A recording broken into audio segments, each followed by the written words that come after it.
What a story in Bloomington, Indiana, playing in its first Big Ten championship game ever.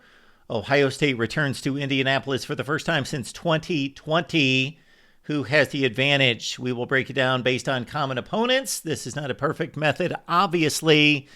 Back in the old Big Ten East versus Big Ten West days, two teams from the East would have played 5 common opponents plus anybody else from the Western Division, so it could be as much as 6 or 7 common opponents. We will match up the Hoosiers and the Buckeyes based on their results and the stats versus common opponents. Let's get right to it.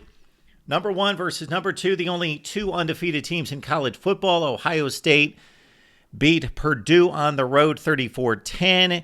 They had 17 more first downs.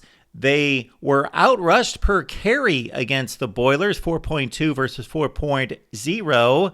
They, of course, outpassed Purdue in a 34-10 win and outgained the Boilers by 287 yards, 6.2 yards per play versus 4.2. And Julian Sand, 27 of 33 on the day for a touchdown pass. He did get picked off in that game. Ohio State much more effective, as you would imagine, on 3rd and 4th down conversions, 9 of 13 versus Purdue's 3 of 9. And the turnovers were even as Ohio State cruised to a 34-10 win. Purdue scored its touchdown in the final minute of play. Indiana, for the second consecutive year, just completely annihilated its arch rival in the old Oaken Bucket game. Last year, 66-0. This year, they took it easy, 56-3. 6 more first downs. Look at that rushing advantage. 9.6 yards per carry, 1.6 for Purdue as Indiana outrushed their rival by 311 yards. The passing didn't matter. 10.1 yards per play. It was a complete demolition. Purdue had to launch 47 passes and they threw no touchdowns, didn't score, get the ball into the end zone. 4 of 8 on 3rd down for Indiana. Again, that did not matter much as Indiana drilled Purdue 56-3. As it became apparent that Indiana and Ohio State were the class of the Big Ten, if not the class of all of college football, much has been made about the comparison of their efforts against Illinois. The Illini at one point were a top 10 team. Then they ran into the buzzsaw in Bloomington, losing that game by 53 points. Who could have foreseen that? Indiana completely blasted them. Ohio State with a more methodical, workmanlike effort against Illinois. It was a game at 20-10 in the second half. Buckeyes won 34-16. Let's look at the numbers. Illinois actually had 5 more first downs in the game. Ohio State held Illinois to 1.7 yards per carry, but the Buckeyes only gained 2.9 per carry in outrushing the Illini by 59 yards. Illinois and Luke Altmyer with 84 more yards passing as Ohio State was pretty conservative in this one. A defensive-minded game, only 4.3 yards per play for the Buckeyes, 3.5 for Illinois. Sayan, 19 of 27. Altmyer, 30 of 44 passing. Ohio State did have an interception and led the turnover margin 3-0 in this game, converting 9 of 16 on 3rd and 4th down and holding Illinois to 7 of 19. This does not compare, of course, to Indiana's effort against the Illini. 63-10, 22 more first downs, 310 more yards rushing as they held Illinois to 0 rushing, basically 2 yards on 20 carries. In the passing effort for Indiana, they only threw it 23 times, but they completed 21 for 5 touchdowns and 11.6 yards per pass. 418 yards of total offense advantage at 8 yards per play, only 3.6 given up as Indiana decimated Illinois, giving up just 1 3rd or 4th down conversion.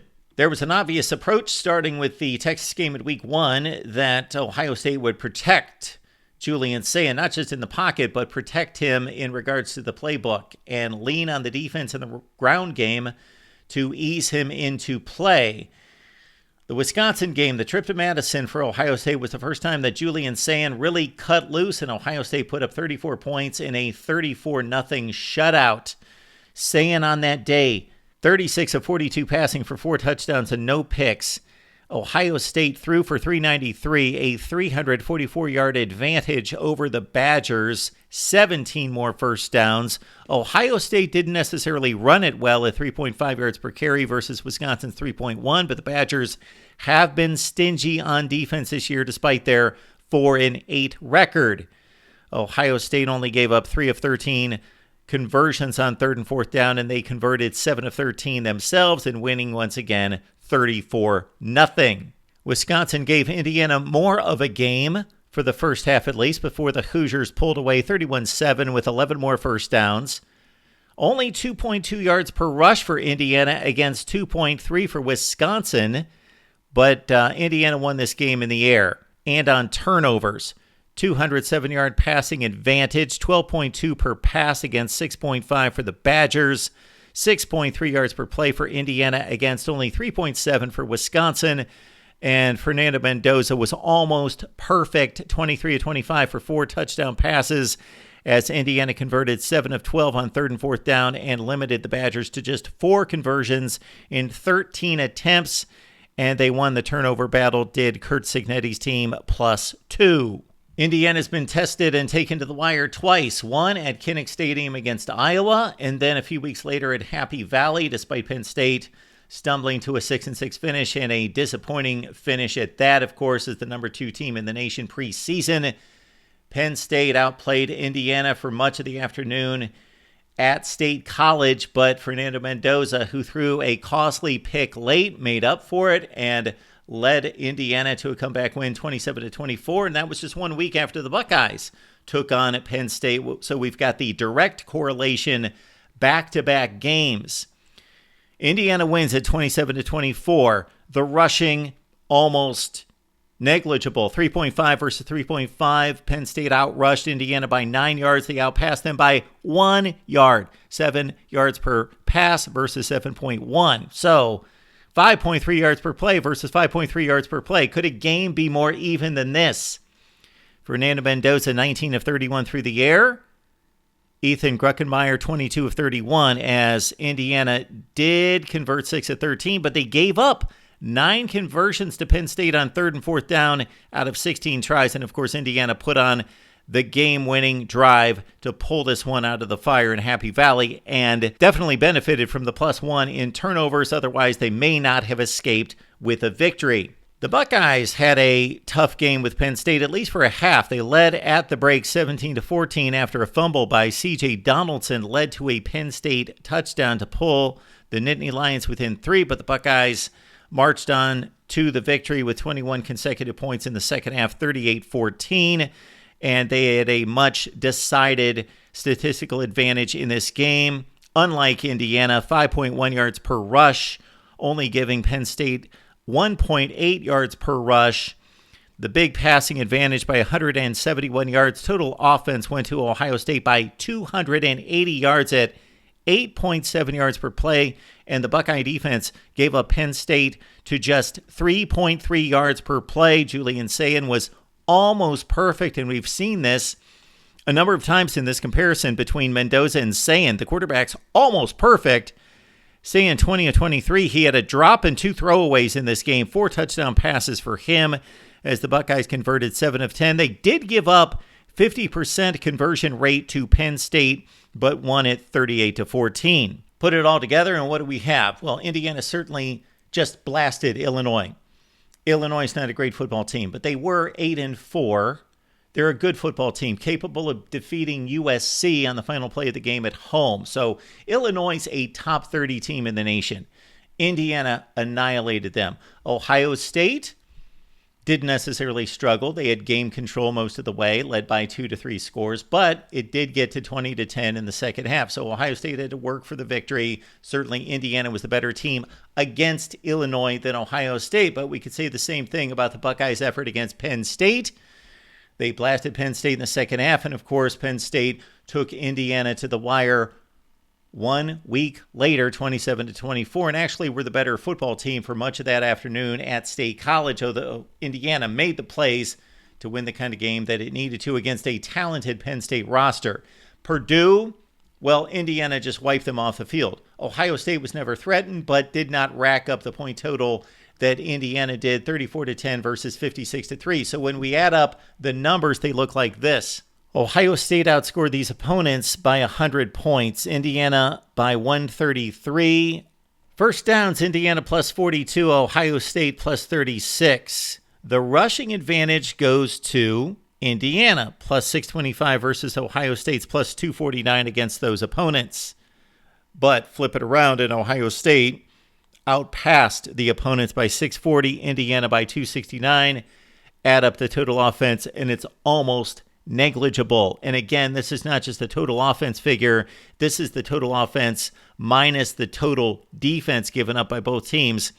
And their yardage domination is almost exact, 894 to 889.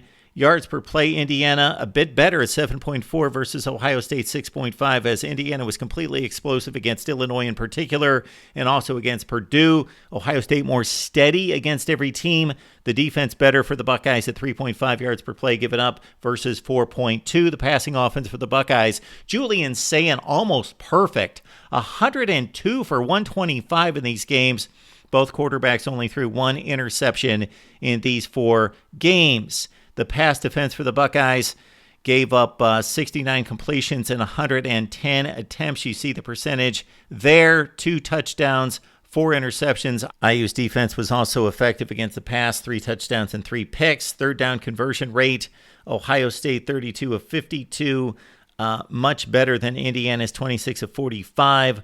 Both teams almost equally effective in terms of getting off the field on defense. The Buckeyes limited opponents to 21 conversions and 51 tries. Indiana 22 of 59. And Indiana, the turnover ratio, just a bit better than the Buckeyes, +6 versus +4. The stats would tell us that these two teams are just about dead even through 4 games against those two teams. If anything, maybe Indiana's that much better. Of course, the Illinois effort really stands out.